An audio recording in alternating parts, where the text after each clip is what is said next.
creio que essa é uma competência não só do executivo, é uma competência de qualquer ser humano, administrar conflito. Então a primeira frase que a gente usa é assim: não evite conflitos, administre o conflito. Qual é a diferença entre evitar e administrar o conflito? Quando você evita, você foge. Por que grande parte de nós, principalmente homens, quando vão discutir uma relação com a mulher, né, que chama da DR, a famosa DR, foge? Porque não sabe administrar. Porque sabe que vai chegar um ponto que ele vai ter que ceder. Então ele já, por inteligência, né, tá certo? Que o homem tem, né, ele já vai assim: então tá bom, não precisa nem discutir, mas eu nem comecei a falar, tá certo? E é porque o homem tem uma dificuldade grande de administrar. Evita o conflito.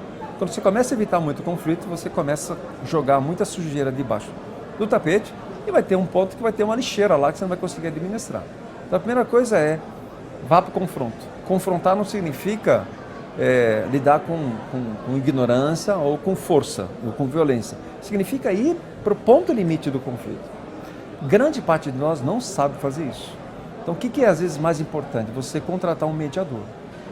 Qual é a figura do mediador? O mediador, ele é imparcial. Ele lida com os problemas mútuos e verifica se pode ou não haver alguma solução para aquele conflito lá. Muitas vezes não tem o que fazer. Numa guerra, por exemplo, que é um grande conflito, tá certo?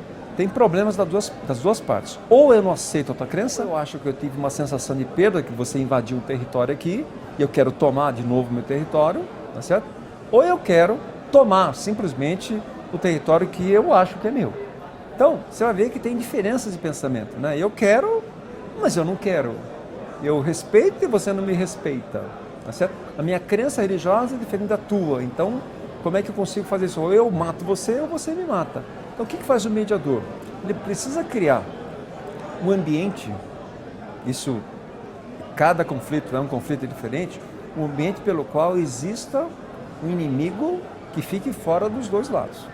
Então, por exemplo, um casal que está brigando muito pelo patrimônio, o mediador pode encontrar como solução, talvez, a vida psicológica das crianças. Então é alguma coisa que fica fora daquele conflito, que era a discussão do patrimônio, para que aquele ponto ajude a discutir de novo o patrimônio. Então ele tem que criar alguma coisa fora, onde os dois concordem. Então tem que ter algum grau de convergência. Ok, isto é mais importante do que a gente está discutindo. Então vamos discutir isso aqui primeiro, depois vem para cá. Então quando você faz isso, discute aquilo que os dois concordam, os dois dizem yes, fica mais fácil para lidar com aquela briga dos valores, muito mais fácil, tá? Então isso se faz conversando com cada parte. O que você pensa? O que o outro lado pensa? O que pensa? Qual é a possibilidade de ter acordo ou não acordo? Então tem uma conversa parcial primeiro e depois tem uma conversa que você expõe as duas partes para conversar. Então o mediador, ele conversa com as partes e expõe as partes uma para a outra. Tem que ter coragem às vezes de falar com ele, não com o mediador. Fala com a parte. Aí ele interage. Começar a coisa fica muito intensa, ele, como mediador, tem o direito de parar. Não vai chegar a lugar nenhum. Okay? Vamos dar uma parada. O que você pensa? Então, é um trabalho que às vezes demora muito tempo. Tem várias sessões aqui, tá? E tem que ter sempre um objetivo para cada sessão. O objetivo da primeira é essa, a segunda é essa, a terceira é essa. William Ury fez uma mediação excepcional no Cassino e o Diniz. Foi uma mediação de craque, né? Aquilo foi de craque mesmo. O Ury é o nosso guru no EDP lá, ele que deu todas as diretrizes do nosso EDP, fiquei amigo dele, e ele tem no rosto dele, na aparência dele, na forma de falar, paz. Então, um dos grandes princípios do mediador é ele também estar bem com ele. Porque se vem um cara irritado para mediar, o cara nem ele se entende, vai mediar o que aqui? Tá certo?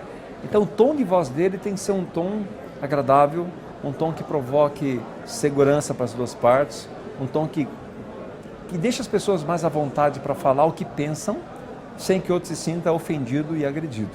Então tem um treinamento mediador que é diferente do treinamento do negociador. Tá? Ele é um cara que mais escuta, interpreta para a pessoa do ponto de vista bom e devolve para a pessoa aqui. Tá? Até a gente gerar assim, então chegamos no final. Então tem X coisas que antes nós não concordávamos, agora concordamos. Falta só isso aqui. O que falta então para a gente realmente fechar o grande acordo? E aí ele cria um ambiente de cocriação, que vira um problema mútuo, onde as pessoas agora conseguem dialogar, conseguem conversar. Depois o mediador já fica saindo fora, e aí a conversa já começa a girar entre as partes, que começou como inimigos, adversários. É um profissional necessário hoje no mundo. O judiciário está abarrotado de coisas para fazer, e com pequenas mudanças o mediador pode ajudar muito o judiciário. Existe isso, né? Existe Já na existe justiça. isso. Existe. Mas é pouco valorizado ainda, né? A gente não procura, às vezes, mediador. Acha que não tem valor legal. O valor legal agora tem um árbitro. A arbitragem, a decisão que sai lá é através de um árbitro. O poder é de um juiz.